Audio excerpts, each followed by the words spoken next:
बिस्मिल्लाहिर्रहमानिर्रहीम। अस्सलाम वालेकुम स्टूडेंट्स। तो यह है हमारी business and technical English ENG 201 की असाइनमेंट नंबर 2 स्प्रिंग 2022 की। उसकी जो टोटल मार्क्स है वो है 20 है। उसकी जो है लास्ट डेट यहाँ पर मेंशन है, ड्यू डेट मेंशन नहीं है। काइंडली एक बार ज़रूर चेक आउट कर लीजिएगा और इसको टाइम पे सबमिट करा दीजिएगा। तो आगे बढ़ते हैं, हमें कुछ इंस्ट्रक्शन दी हैं, काइंडली इन इंस्ट्रक्शन को भी एक बार ज़रूर डाउट कर लीजिएगा और इसके ऊपर अमल कीजिएगा। आगे बढ़ते क्वेश्चन की तरफ। आगे बढ़ने से पहले आपसे पहले एक छोटी सी रिक्वेस्ट करूँगा, काइंडली वीडियो को पूरी एंड तक देखिएगा और अपने कॉन्सेप्ट क्लियर कीजिएगा। अगर आप देखना चाहें आप डायरेक्ट सोल्यूशन भी देख सकते हैं, लेकिन अपने कॉन्सेप्ट क्लियर कर लें ताकि अगर पेपर में, अगर आपके फाइनल के पेपर जो होंगे उसमें इससे रिलेटेड अभी सवाल आता है, ताकि आपके कॉन्सेप्ट क्लियर होंगे तो आप खुद कर रह पाएंगे। तो काइंडली एंड तक देखिएगा और प्लीज़ चैनल को सब्सक्राइब कर दीजिएगा। तो चलिए देखते हैं आगे क्वेश्चन देख लेते हैं। क्वेश्चन में हमसे क्या पूछा है। क्वेश्चन नंबर 1 में कह रहे हैं 10 मार्क्स का क्वेश्चन है। कह रहे चूज द करेक्ट ऑप्शन। फिर आपको ऑप्शन दिया, आप इसमें से करेक्ट ऑप्शन चूज करना है। आगे बढ़ते हैं। क्वेश्चन नंबर 1 में क्या पूछ रहे हैं। कह रहे हैं reports are considered to be legal documents in the workplace and thus they need to be dash. कह रहे रिपोर्ट्स जो होती हैं वो कंसिडर की जाती हैं लीगल, जो किसी भी चीज़ की, जो कोई भी काम की रिपोर्ट्स होती हैं या उसका डिटेल्स वगैरह होती हैं, वो लीगल कहलाती हैं वर्क प्लेस के अंदर, काम के अंदर। थर्स क्योंकि ये ज़रूरी होती हैं, डैश आगे दिया हुआ है। आगे कह रहे हैं accurate and difficult to misinterpret. ये एक्यूरेट होती हैं और डिफ़िकल्ट नहीं करती अपने आप को, मतलब मिस नहीं करती की चीज़ों को। आपको रिपोर्ट्स में डिटेल्स आपकी सारी मिल जाती हैं।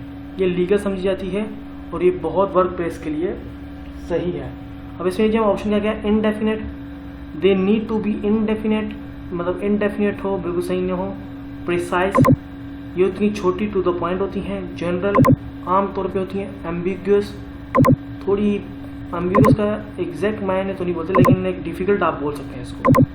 लेकिन यहाँ पर आप देखें रिपोर्ट्स की बात हुई है, रिपोर्ट होती है डिफिकल्ट, एक्यूरेट होती है, बिल्कुल सही होती है। और दे नीड टू बी, यहाँ पर जो सूट कर रहा है वो प्रिसाइज सूट कर रहा है, कि बहुत छोटी होती हैं और टू द पॉइंट होती हैं। इसका सोल्यूशन यहाँ पर होगा प्रिसाइज। इसको मैं हाईलाइट कर देता हूँ, हाईलाइट हो गई यहाँ पर ये। और इसको आपने एक काम कीजिएगा, यहाँ पर मेंशन करें। इन्होंने लिखा तो नहीं कैसे कि आपने सोल्यूशन देना है, तो आप एक काम करिए, डैश के अंदर इसको फिल भी कर दीजिएगा। तो ये क्वेश्चन नंबर 1 का जो मेरे हिसाब से जो सूट करता है वो यही है।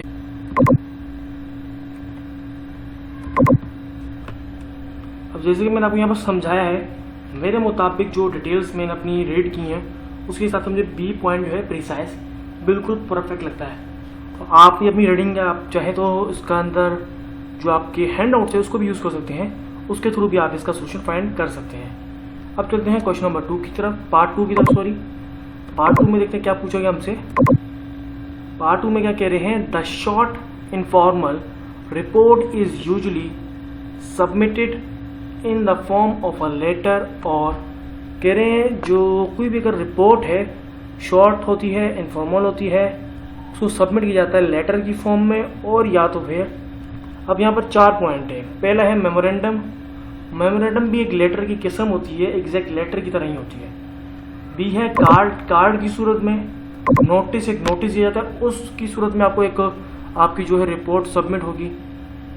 या इनवॉइस की सूरत में, इनवॉइस की सूरत में तो बिल्कुल भी नहीं होगी, नोटिस की सूरत में भी नहीं होगी। कार्ड कोई वेडिंग कार्ड थोड़ी भी कोई वो है, थोड़ी है इंजॉयमेंट मूवमेंट थोड़ी है, कार्ड भी नहीं होगा। तो मेमोरेंडम लेटर की ही फॉर्म में है, लेटर और मेमोरेंडम। ए पॉइंट होगा मेमोरेंडम इसका आंसर। इसको भी हम हाईलाइट कर देते हैं। ये हमारा हो गया पार्ट 2 का आंसर। उसके बाद आगे बढ़ते हैं। आगे हमारा ऑप्शन दूसरा क्या है, 3 है। 3 में क्या पूछ रहे हैं, 3 में कह रहे a formal dash is a way. कह रहे एक फॉर्मल डैश है, वो एक बेहतरीन तरीका है finding out what a cross section of people think about something. तो कह रहे एक फॉर्मल तरीका है, एक बहुत अच्छा वे है। क्या है, डैश दिया हुआ है, हमें नहीं बताया, दूसरे जो क्रॉस सेक्शन जो लोग होते हैं उनके बारे में जानने का। अब ये क्या है, ये फिलहाल तो अब इसमें जो ऑप्शन दिए इसको समझ लेते हैं। क्या पहला क्या क्या इंटरव्यू, इंटरव्यू के थ्रू जो क्रॉस सेक्शन लोग होते हैं उनके बारे में जानने का बहुत अच्छा तरीका है। हाँ, इंटरव्यू में आप क्या कर सकते हैं, एक दूसरे से सवाल करके एक डिटेल्स ले सकते हैं, ये थोड़ा सूट करता है। दूसरा है ऑब्जर्वेशन, ऑब्जर्व करके बाहर के दूसरी फ्लो को ऑब्जर्व करके, एक फॉर्मल वे है, फॉर्मल ऑब्जर्वेशन के थ्रू। बाकी दूसरा वे देखते हैं। तीसरा है सर्वे। सर्वे मतलब यहाँ के विजिट करके, वहां पर उनकी जगह पे विजिट करके उनको ऑब्जर्व करते हैं, उनके वे फाइंड कर सकते हैं कि वो क्या सोचते हैं। तीसरा है मेमोरेंडम, लेटर के थ्रू, लेटर देके। लेकिन यहाँ पे सूट करता है वो जो मेरे हिसाब से वो है सर्वे, वहां पर विजिट करके उनके बारे में जान के हम लोग फाइंड कर सकते हैं। तो इसको यहाँ पर हाईलाइट कर लेता हूं मैं, ये हो गया हाईलाइट, क्योंकि हमारा हो गया 3 का आंसर हो गया। उसके बाद आगे बढ़ते हैं नंबर 4 पॉइंट की तरफ। नंबर 4 पॉइंट में क्या कह रहे हैं, A dash is in alphabetic listing of special terms and words with their meaning and definitions। तो थर्ड कह रहे हैं कि एक डैश एक अल्फाबेटिक लिस्टिंग है।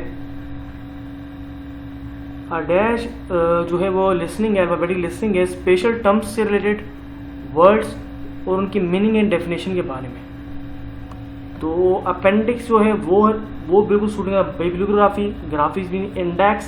इंडेक्स अल्फाबेटिक लिस्टिंग नहीं है, उसको हम लिस्टिंग नहीं कह सकते अल्फाबेट को, इंडेक्स को। ग्लोसरी, हाँ ग्लोसरी में अल्फाबेटिक में बताया जाता है, डिटेल सारी प्रोवाइड की जाती है, अल्फाबेटिक लिस्टिंग हुई होती है। तो 4 का जो आंसर हमारा होगा वो होगा ग्लोसरी। इसको हाईलाइट कर देते हैं। इसके बाद नंबर 5 पॉइंट की तरफ चलते हैं। Many longer reports are preceded by a separate summary of the report. Overall, such summaries are often called dash because they usually are addressed to decision makers। कह रहे मैनी जो लॉन्गर रिपोर्ट्स में बड़ी जो रिपोर्ट्स होती हैं वो precede करती हैं, सेपरेट करती हैं समरी को, रिपोर्ट को। ओवरऑल सच समरी, इस तरह की समरी को हम क्या कहते हैं, डैश। जो हमारी जो लॉन्ग रिपोर्ट होती है उनको समरी को रिपोर्ट करती है, इस तरह की समरीज को हम क्या कहते हैं, because they usually are address to decision maker, क्योंकि वो दी जाती है जो एड्रेस करते हैं, डिसीजन लेते हैं उनके बारे में। तो सिंपली यहाँ पर सबसे पहले एग्जीक्यूटिव उसको एग्जीक्यूट करती हैं समरीज को। नंबर 2 पे है प्रिसाइज, छोटा करती हैं। पेड उसको पे करती हैं। बिजनेस या बिजनेस समरीज होती हैं वो जो होती है ओवरऑल रिपोर्ट करती हैं। लेकिन हमारे यहाँ पे जो सूट जो करता है वो है ए एग्जीक्यूटिव समरीज, जो तमाम रिपोर्ट को सेपरेट करती हैं, ओवरऑल रिपोर्ट निकाल के लाती हैं मैनी लॉन्गर रिपोर्ट की, तो वो होगी एग्जीक्यूटिव समरीज। ये उसको हमने यहाँ पर हाईलाइट कर दिया। इस तरीके से हमारा क्वेश्चन नंबर 1 जो है कंप्लीट हो गया है। आगे बढ़ते हैं क्वेश्चन नंबर 2 की तरफ। यह आ गया हमारा क्वेश्चन नंबर 2। क्वेश्चन नंबर 2 में क्या पूछ रहे हैं, कह रहे हैं a feasibility report is a document that assesses potential solution to the business problem or opportunity and determines which of these are viable for further analysis। कह रहे फिजिबिलिटी रिपोर्ट एक डॉक्यूमेंट होता है जो पोटेंशियल सोल्यूशन निकालता है business problem का, opportunity का, और डिटरमाइंस करता है फर्दर एनालिसिस को। According to your understanding name the different parts of the giving feasibility report. तो कह रहे आप अपनी अंडरस्टैंडिंग के मुताबिक हमें पता है बाकी फिजिबल जो रिपोर्ट होती है उनके नेम होते हैं। ये भी 10 मार्क्स का। आगे बढ़ते हैं। तो इसमें हमें पॉइंट दिए कि हमने उसको डिफाइन करना है कि कौन सी फिजिबिलिटी रिपोर्ट कहलाती है। तो आप इसको गूगल अपने हैंड आउट में सर्च कर सकते हैं, वहाँ पर आपको लिस्ट मिल जाएगी। तो मैं पहले पॉइंट में हमसे क्या पूछा गया, मैं डायरेक्ट रीड करता हूँ और समझाता हूँ यहाँ पर किस चीज़ के बारे में बात हो रही है, कौन सी फिजिबिलिटी रिपोर्ट के बारे में बात हो रही है, हम बताएंगे फिर इसको देख के। फिजिबिलिटी में होती क्या, असल में फिजिबिलिटी होती है कि किसी भी जो कन्वर्सेशन होती है उसमें या कोई स्टोरी आप बोल लें, सिंपली प्रिसाइज एग्जांपल के तौर पे, अगर उसके अंदर क्या इंट्रोडक्शन है, क्या क्राइटेरिया है, क्या उसके अंदर कंक्लूजन उसका लेकर है, क्या रेकमेंड आप करना चाहेंगे नहीं, ये पूरी डिटेल्स प्रोवाइड होती है। ये पूरे हेडिंग होती है, बीच में point two point details provide की जाती हैं। इस जरिए हमने यहाँ पर डिस्कस करना है। ये पैराग्राफ हम रीड करेंगे, इसमें हमें क्या बताया गया है, इसमें किसी चीज़ का कंक्लूजन बताया गया है, या इसमें किसी चीज़ का इंट्रोडक्शन किया गया है, या क्राइटेरिया बताया गया है, या रिकमेंडेशन की गई है। तो फर्स्ट पॉइंट को हम क्या करते हैं, इसमें क्या बोल रहे हैं, the The report discusses the appliance store's predicted construction cost and opening cost. However, the construction cost occurred $1,130,000, which was more than projected construction cost for the project. कि एक रिपोर्ट है वो डिस्कस की हमने जो स्टोर को protect करती है कंस्ट्रक्शन कॉस्ट के मुताबिक, जो उसकी जो ओपनिंग कॉस्ट थी, एक्चुअल कॉस्ट जो उसकी थी वो 1,130,000 थी, इसमें से मोर देन जो है प्रोजेक्ट की कंस्ट्रक्शन में लग चुकी है. It was suggested that they must implement other effective budgeting strategies. तो ये हमारा सजेस्ट किया हमने आगे मशवरा दिया कि हमें मोर बजटिंग इफेक्टिव स्ट्रेटजीज को यूज़ करना चाहिए एंड आइडेंटिफाई अदर फैक्टर्स, और अदर जो फैक्टर्स हैं उनको आइडेंटिफाई करना चाहिए that made the construction cost higher than the projected cost. जो कंस्ट्रक्शन की कॉस्ट है उनको हायर कर देगी, उनकी प्रोजेक्टेड कॉस्ट को हायर कर देगी. तो यहाँ पर सिंपली हमें एक बताया जा रहा है कि एक हमने कंस्ट्रक्शन के लिए पे किया था, इतना उसकी मिनिमम जो है बजट है, एफआई कितना कर रहा है, उसकी स्ट्रेटजीज कैसी हैं, हमें एक किस्म को यहाँ पर बताया जा रहा है अपनी कोर्स के बारे में, काम के बारे में डिटेल्स दी जा रही है. तो सिंपली हम उसको क्या बोलेंगे, हमें यहाँ पर जो है इंट्रोडक्शन कह सकते हैं, एक बताया जा रहा है बिजनेस के बारे में. जो हम यहाँ पे लिख देते हैं इंट्रोडक्शन. तो मेरे मुताबिक यहाँ पर जो आंसर आएगा वो आएगा इंट्रोडक्शन. आप इसे खुद भी चेक कर लीजिएगा और उसको वेरीफाई कर लीजिएगा. कंट्रोल B कर देते हैं, बोल्ड कर देते हैं और अंडरलाइन कर देते हैं. ये नंबर 1 के अंदर हमारे को मेरे को लगता है इंट्रोड्यूस किया गया है. फिजिकली भी जो रिपोर्ट हमारी वो है इंट्रोडक्शन. नंबर 2 पॉइंट की तरफ बढ़ते हैं. इसमें क्या कह रहे हैं, the report involves appliances store estimated budget cost for the construction and for the store to open. कह रहे रिपोर्ट जो है वो हमें अप्लायंसेस स्टोर एस्टिमेट के बजट के बारे में बताती है, कंस्ट्रक्शन और स्टोर की जो कब ओपन होगा उसके बारे में. Also it discuss the stores estimated cost, और उसकी जो स्टोर्स की एस्टिमेटेड कॉस्ट है उसके बारे में बता रही है. तो सिंपली इसमें क्राइटेरिया बताया गया किस तरीके से क्या कॉस्ट आएंगी, क्या डेट्स वगैरह आएंगी, जो हमारा क्राइटेरिया है उसकी रिपोर्ट से. तो ये जो फिजिकल रिपोर्ट कहलाएगी वो कहलाएगी क्राइटेरिया. क्या क्राइटेरिया है उसका वो बताया जा रहा है यहाँ पे. इसको हम अंडरलाइन कर देते हैं और बोल्ड कर देते हैं. ये नंबर 2 का हो गया. उसके बाद हम चलते हैं नंबर 3 की तरफ. नंबर 3 में क्या बोल रहे हैं, the actual construction cost rich an amount of 1,130,000. तो कह रहे जो एक्चुअल कॉस्ट थी कंस्ट्रक्शन की वो अमाउंट है $1,130,000. आगे हम क्या कह रहे हैं, mean while the estimated value for the construction cost was 980,000. जबकि जो एस्टिमेट वैल्यू ऑफ कंस्ट्रक्शन थी वो थी 980,000. The estimated cost for the store opening and operation, जो एस्टिमेटेड कॉस्ट थी स्टोर ओपनिंग और ऑपरेशन करने के लिए, along with the actual construction, जो उसकी एक्चुअल कॉस्ट थी उसके साथ, वुड बी अप्रोक्सीमेटली 1,380,000. तो हम लोग जो कंस्ट्रक्शन कॉस्ट एक्चुअल जो कॉस्ट है उसके मुताबिक जो अप्रोक्सीमेटली जो खर्चा हो सकता है, कॉस्ट हो सकती है, वो हो सकती है 1,380,000. अच्छा, यहाँ पर हमें बताया जा रहा है कंस्ट्रक्शन की ये अमाउंट रीच हो चुकी है.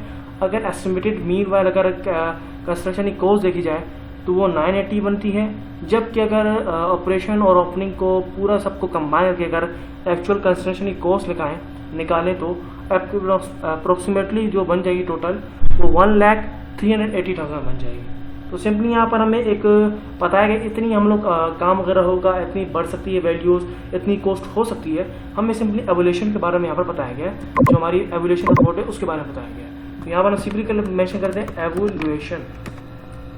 Evolution full stop. इसको भी हम बोल्ड कर देते हैं, सॉरी बोल्ड एंड अंडरलाइन. अब हम चलते हैं नंबर 4 पॉइंट की तरफ. 4 पॉइंट में क्या कह रहे हैं, ऊपर जाते हैं, कह रहे हैं कि the objective of this report is to identify the estimated cost. कह रहे जो ऑब्जेक्टिव है रिपोर्ट आइडेंटिफाई का वो एस्टिमेटेड कॉस्ट को देखता है फॉर द कंस्ट्रक्शन प्रोजेक्ट, जो हमारे कंस्ट्रक्शन प्रोजेक्ट होता है उसके लिए, अप्लायंस स्टोर के लिए. Mean while the actual appliance store जो होता है कंस्ट्रक्शन करता है कॉस्ट को, जब रिच अमाउंट उसकी जाती है 1,130,000 तक, which went above the projected construction cost, जो कि हमारी जो प्रोजेक्टेड की कंस्ट्रक्शन कॉस्ट थी उससे ज़्यादा बढ़ गई. अच्छा, ये मैं बहुत से स्टूडेंट के बिल्कुल सर के ऊपर है, जा रहा हूँ, मेरे को समझ आ रही है. थोड़ा ये डिफ़िकल्ट है लेकिन यहाँ पर सिर्फ एक कंस्ट्रक्शन की बारे में बात चल रही है। हर पॉइंट में बताया जा रहा है कि उसके अंदर इतनी, यानी कि हम लोग एवोल्यूशन कर रहे हैं। अब आपकी जो मेन, अगर आपने फिजिकल रिपोर्ट अगर आप अपने हैंडआउट्स खोलेंगे, उसमें जो ये पॉइंट्स हमने मेंशन किए फिजिकल रिपोर्ट के, ये टोटल 5 से 6 पॉइंट होते हैं। इंट्रोडक्शन, क्राइटेरिया, एवोल्यूशन, कंक्लूजन और रिकमेंडेशन। और वो कौन से पैराग्राफ उसको ड्राइव कर रहे हैं, उसकी तरफ सूट कर रहे हैं, हमने वो यहाँ पर मेंशन कर रहे हैं। अब इस रिपोर्ट में हमें सिंपली बताया जा रहा है क्या है, जो है 4 पॉइंट में कि जो हमारा काम है वो इतना हो जाए, कॉस्ट की करेक्शन हो चुकी है, अप्लाइशन स्टोर में इतना यूज़ हो चुका है, हमारी जो टोटल कंस्ट्रक्शन कॉस्ट है वो इतनी लग चुकी है, नॉर्मल जो हमारी टोटल कंस्ट्रक्शन कॉस्ट है वो इतनी है। तो सिंपली यहाँ पर जो हमारे काम का जो है कंक्लूजन हमें बताया जा रहा है। तो ये हमारा 4 पॉइंट क्या हो गया, वो हो गया कंक्लूजन। ये इसे सूट करता है, हमने इसको यहाँ पर मेंशन कर दिया है। अब चलते number last point 5th point की तरफ। 5 पॉइंट में क्या कह रहे हैं, implement other effective budgeting strategies. कह रहे हैं इम्प्लीमेंट करें अदर जो बाकी जो इफेक्टिव बजट स्ट्रेटजीज हैं उनको, to prevent from going beyond the predicted correction construction expensive. कह रहे हैं प्रिवेंट करें ताकि बाकी बियॉन्ड जो प्रेडिक्टेड हमारी कंस्ट्रक्शन है उनको, जो हमारे एक्सपेंसेस बनते हैं उनको इम्प्लीमेंट करने के लिए। आगे कह रहे हैं डिटरमाइन अदर फैक्टर्स, बाकी फैक्टर को डिटरमाइन करें, फाइंड करें, दैट मेड द कंस्ट्रक्शन। हमें आगे मतलब अब अभी देखिए इस पैराग्राफ में हमें राय दी जा रही है कि आप डिटरमाइन करें, इस तरीके से करें ताकि कंस्ट्रक्शन जो कॉस्ट है वो हायर होगी देन द प्रोजेक्टेड। अगर आप इस तरीके से डिटरमाइन करेंगे फैक्टर्स को तो आपकी जो कंस्ट्रक्शन की जो कॉस्ट हो जाएगी वो हायर हो जाएगी प्रोजेक्ट की कॉस्ट के मुताबिक। प्रोजेक्ट की कॉस्ट से आपकी जो है जो कंस्ट्रक्शन कॉस्ट है वो ज़्यादा हो जाएगी। To prepare a sufficient amount, अगर आप प्रिपेयर एक सफिशिएंट अमाउंट, एक आपका बजट अमाउंट बनाए जाते हैं फॉर फ्यूचर प्रोजेक्ट कॉस्ट, एक फ्यूचर प्रोजेक्ट कॉस्ट के लिए, तो आपको एक फैक्टर बनाना चाहिए, डिटरमाइन करना चाहिए। सिंपली हमें यहाँ पर क्या किया जा रहा है, डिटेल्स ही प्रोवाइड की जा रही हैं।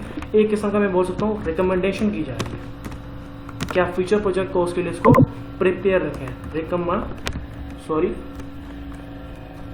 रिकमेंडेशन।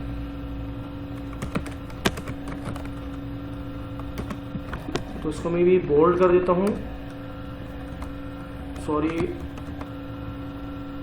ये हो गया हमारा बोल्ड एंड अंडरलाइन।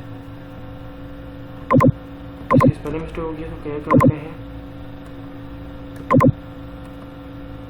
रिकमेंडेशन। तो ये हो गया हमारी नंबर 5 पॉइंट का भी आंसर। उम्मीद करता हूँ यहाँ तक आपके कॉन्सेप्ट क्लियर हो गया, आपको समझ आ गई किस हिसाब से आपकी असाइनमेंट करनी है। तो आपसे एक छोटी सी रिक्वेस्ट है, काइंडली प्लीज़ चैनल को सब्सक्राइब कर लीजिएगा और दूसरे दोस्तों भी इस वीडियो को शेयर कीजिएगा ताकि उनकी भी हेल्प हो जाए। इंशाल्लाह बहुत जल्द मतलब किसी नई वीडियो में आपकी हेल्प करते हुए, तब तक के लिए अल्लाह हाफिज़।